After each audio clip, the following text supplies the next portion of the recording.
Alam mo yung pinakamabisang paraan para makapag-move on sa tao? Yan yung babaguhin mo yung sarili mo. Hindi para kalimutan siya, kundi kalimutan yung dating nakagawian nyo o yung routine. Dahil yan ang nakaplanta sa utak mo nasanay na siya dyan Yung tawagan nyo, kinakain nyo, yung pinupuntahan nyo, o yung mga bagay na ginagawa nyo together. Magpaka-busy ka. Kung kaya mo mag-part-time tsaka full-time, gawin mo. Kung kaya mo nga dalawang full-time, kung kaya ng katawin mo, sige.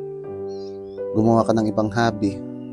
Mag-workout ka, magsulsi ka, magpinta ka, maglaro ka ng sports. Kung ano-ano pa na pwedeng makatulong sa'yo para hindi mo siya maisip.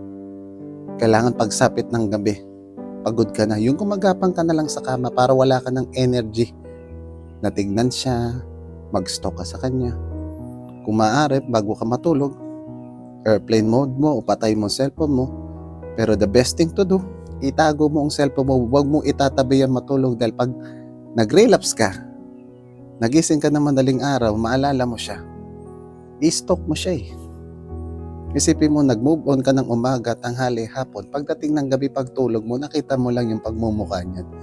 Magbabalik lahat. Di ba? Kaya kailangan magkaroon ka ng pagbabago dahil ang bagay na hindi mo binabago, yan ay tinatanggap mo. Kung hindi mo talaga kaya, wala tayong magawa. Mahal na mahal mo talaga yan.